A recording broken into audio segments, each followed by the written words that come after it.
Some people may feel, oh, is it because you just had a child, you're not picking my calls, or you are responding to my messages late? Hello everyone, my name is Olanike Solomon. I'm a first-time mom living in the United Kingdom. If this is your first time coming across this channel, you're welcome. It's good to have you here. And if you're a returning subscriber, thank you so much for coming back, and thank you for the love in my first video. I really appreciate it. Please do not forget to subscribe, make sure you like, and please drop a comment, and as well share to as many moms that would benefit from this. Thank you so much. In today's video, I'll be sharing with you a few things I did as a first-time mom in the United Kingdom that worked for me. You may have one or two people in your circle who would benefit from this, okay? So let's get right into it. So number one on my list is that I prioritize myself. Saying that I am a first-time mom, I had no previous experience doing this, so I made sure that I gave myself and my child top priority. Other things that were not time bound, I kept them aside, right? They could wait. Things like maybe attending events, going on outings, picking up calls, or replying to messages, or being on long conversations with maybe my family and friends. Those things could wait, right? So I gave myself topmost priority, and my child, I gave him full attention as well, because he depends totally on me for everything. So I made sure that I was always sensitive to whatever it is that he needed at every point in time, and myself as well. I made sure that I gave myself enough rest. Having a baby can be a lot, and you may even have no time to rest, but the times that I could rest, I made sure that I maximized that time and I rested very well. So I took myself as number one, and every other thing that could wait waited, right? Those things that could not wait, my husband was handling them, right? I had reasonable friends and family, so they could understand, because I know some people may feel, oh, it's because you just had a child, you're not picking my calls, or you are responding to my messages late. They will understand, right? They will understand that you need that time for yourself and for your baby. Another thing I did is that I didn't give in to external pressure in respect to my body bouncing back to the way it used to be. So as a first-time mom, or even as a mom, even if it's not your first time, generally it's normal for you to add on weight, which I did. I added on some weight after I had my baby, right? But I gave myself grace. I gave myself time to bounce back, to, you know, shed off the excess weight and all. I wasn't giving into any pressure. I wasn't comparing myself with anybody. It's very easy to compare yourself with other people, especially on social media, when you see someone who has just had a child and a month later you're already seeing the person is already snapping back and all that.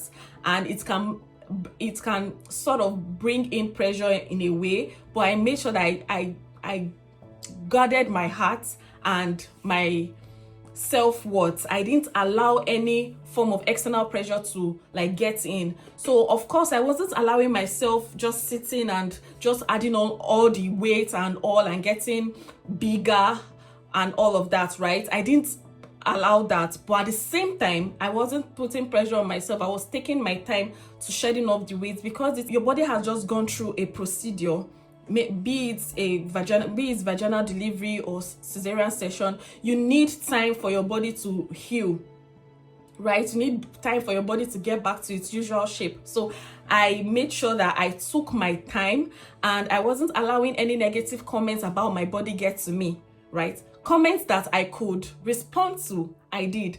Comments that I could ignore, I did. So I didn't give in to any negative comments in respect to my body. And of course, I also had a supportive husband who was helping me get back to shape when I was strong enough, you know, to begin to start taking walks and to start doing little exercises within the house and all of that. I had him support me, right? So I did not allow any form of negative comments about my body get to me. I accepted help. And how did I do it? I communicated often. So having a supportive partner is I am blessed with that. I have a partner, or I have rather a partner who is supportive. So I communicated often.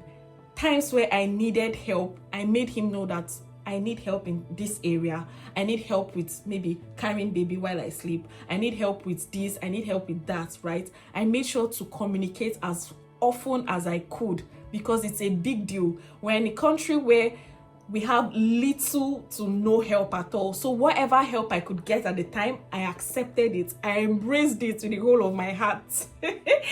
I embraced it. So I accepted as much help as I could. My mom was with me for the first few months, but after she went back, I made sure to accept help.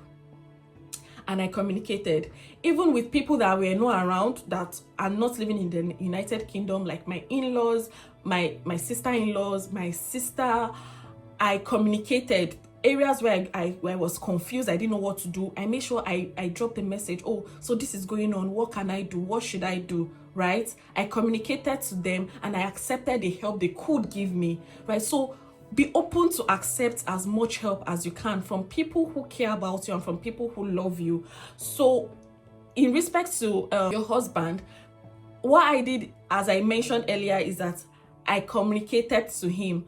So I know we women, we can be, we can like to do everything by ourselves. This is how we've been wired, right? But as a first-time mom, please be open to accept help. Don't try to do everything.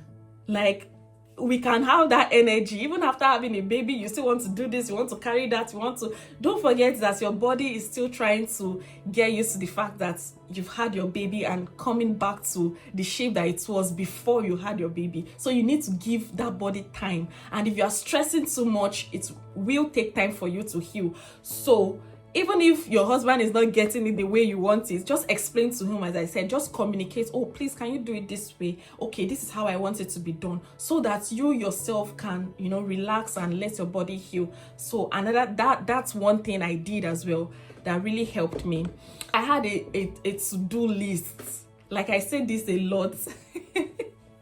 I had a daily to-do, whatever it is that I needed to do, because if care is not taken, a baby can take your whole time, the whole 24 hours you have in a day. You can just devote it to your child. And don't forget to have a life of your own as well. So I made sure that I had a daily to do, whatever it was that I needed to accomplish for each day or for each week.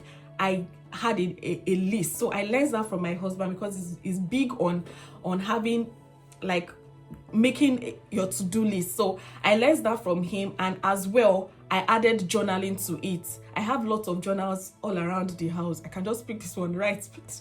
But I make sure that I leveraged more on the notes on my phone. So I journaled, I had lists. So with this, I was able to achieve a lot, even while nursing my child, right? And one other thing I used was milestone card. So for each month, I would write behind the card. If my baby, for instance, my baby is 4 months, I'll write on the card that has 4, I'll write behind the card what he can do at 4 months, right? So because mom brain, you cannot remember everything. When you need to refer to it, or when you need that information, you may not even remember. So it worked for me that I was always journaling, I was always writing down, right? So the things that he could do at each month, if 6 months, or he can crawl, he can sit on his own, he can do this, he can do that, I'll write it down, so that even if I need to refer to it when I'm having another child, it will be easy for me to go back to it. And I can also share it with my friends as well. Oh, at this month, what's expected and all of that. So having a to-do list and journaling helped me a whole lot. That thing they talk about, oh, mommy brain, I can't remember things, or you want to do something now and you get there and you totally cannot remember, that thing is real. It happened to me a lot, but writing down, making a to-do list helped me in that aspect. I maximize the community I have around me. Again, you are in the UK, wherever it is, Canada, UK, US, Australia, anywhere, I don't know, but the help is so minimal, right? So the little community I had around me, I maximized it a lot. My friends that were staying around, that were also new moms, we helped each other. Days where probably I need to, quickly go to the store and my husband is not in and I don't want to take baby, I can just drop my baby with my friend and she would help me look after him while I quickly do some running around. Maximize the community around you have around you. If they are good community, right, and you know that there are people that you can trust, please maximize them. That is how you can achieve a whole lot, and you will also stay sane. You need people to talk to, you need people to communicate with. I did that a lot. And also the social groups we have within the area, like maybe play groups and all, I try as much as I could to take my baby there so he can relate with other children, he can play with them, because it also helps it helps them to develop properly. It helps their developmental stages, it helps their brain to develop, it helps them with communication, So I made sure to maximize the community I had around me. And the last but not the least, because I do not want this video to be too long, is that I followed my passion and I continued with the things I love to do before I had a baby. So it can be easy for you to have your child and just forget yourself. Having a child, right, is like someone said, it's like you are born again. In literal sense, it is.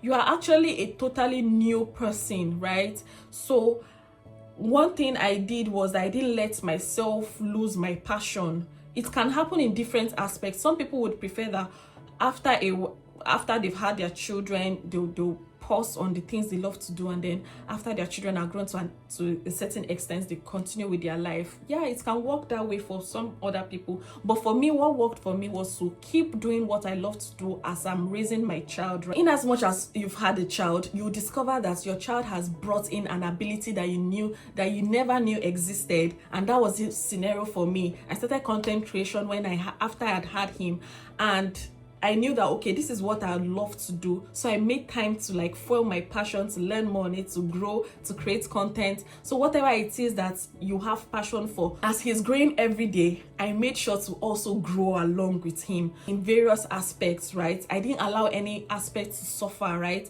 My business, I made sure that, okay, I was still doing it by the side, alongside raising him, alongside learning new skills and all of that. So these are the things that I did as a first-time mom that helped me a lot. It's still helping me, right? Yeah, so we have come to the end of this video.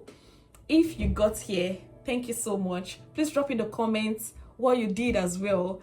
Other moms are watching and will be in the comments as well to learn from it. Until I come your way again in my next video, take care of yourself. Bye.